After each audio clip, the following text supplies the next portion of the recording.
Old Rochester looks to stay undefeated on the season when they take on Greater New Bedford Voc-Tech in what will be a battle of one of the better teams in A versus one of the better teams in B of the South Coast Conference.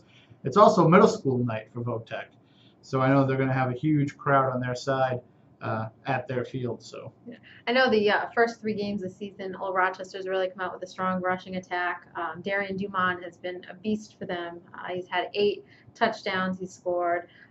Alex Rory, he's actually scored 3 rushing touchdowns, and he threw 2 touchdown passes last week against Bourne.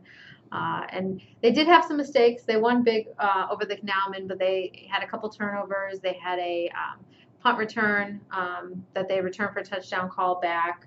And I know after that game, Henry Quinlan said, we cannot make these mistakes against a good quality team. He said, like Voc-Tech next week. We can't make these next week against Voc, bottom line.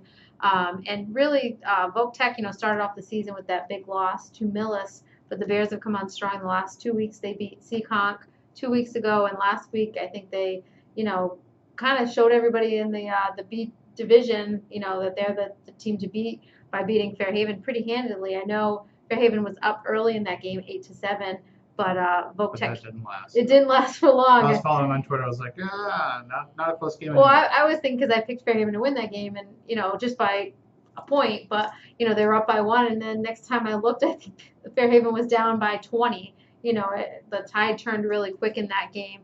And, they also had 3 players last week that got over 100 yards each. Nick Richard, it was Jacob Tavares and Alex Dixon. Each of those guys had over 100 rushing yards. And I think they finished with over 400 yards as a team. So they were pretty dominant.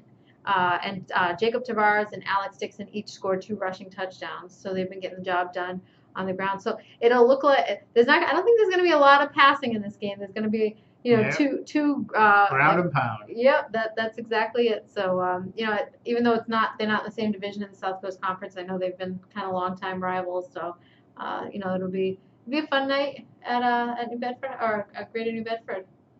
All right, so that'll be Friday at 7 o'clock. Follow along with all the action on Twitter at @SC_varsity.